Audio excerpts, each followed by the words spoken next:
सर्वप्रथम माझं नाव मनीषा दिलीप मांजरे. आम्ही घाटकोपर इथून अमृतनगर इथून सगळं महिला आलो आहोत. आमचं एक महिला मंडळ आहे.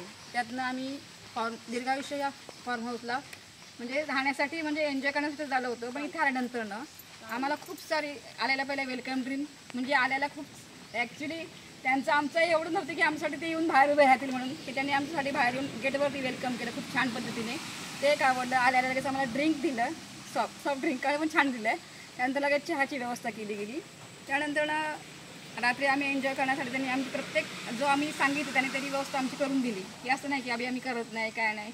हे प्रत्येक वीक त्यांची जी आमची ही होती माग ती त्यांनी पूर्ण पटकन केली गेली. त्यानंतर रात्री आम्ही छान एन्जॉय केला. सकाळी उठल्यानंतर त्यांच्या फार्म हाऊसमध्ये जेवढी वृक्षारोपण त्यांनी केली होती त्यात पण माहिती दिली.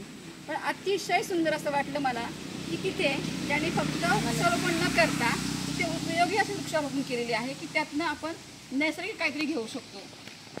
की नैसर्गिक म्हणजे औषधी आपण समजा जेवणामध्ये भाज्या वगैरे हे सगळं त्यांचं रेस्टॉरंटमध्ये त्यांच्या शेतामधून केलं जाते सगळं आपल्याला.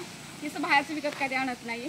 आणि प्लस त्यातनं हळद पावडर म्हणा काय आहे सगळं केमिकल युक्त म्हणजे केमिकल अजिबात न वापरता हे सगळं प्रोडक्ट ते तयार करतात आणि ते आपले बाहेर विकतात सुद्धा. आणि प्लस इथे आलेल्या लोकांना त्यांचा काय आपण म्हणजे दीर्घायुष्य फार्म हाऊसचं काय महत्त्व आहे तेही ते पटवून देतात.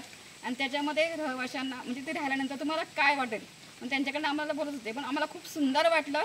आमच्या मुलांनी खूप छान एन्जॉय केला आणि त्यांनी आमची खूप छान काळजी घेतली की महिला असून असं वाटलं नाही की आम्हाला आमचे दुर्लक्ष केलं गेलं की त्यांनी आमची स्वतः त्यांचे फार्म हाऊसचे मालक आहे त्यांनी आमच्यासोबत संवाद साधला.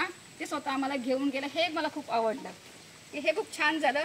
त्यामुळे मी सगळ्यांचे आभार की दीर्घायुष्य सगळ्याच महिलांचे कामगार महिलांचे मॅनेजरचे किंवा भोजनालय जिथे जेवणाचे आहेत त्या सगळ्यांचे मी आभार मानते.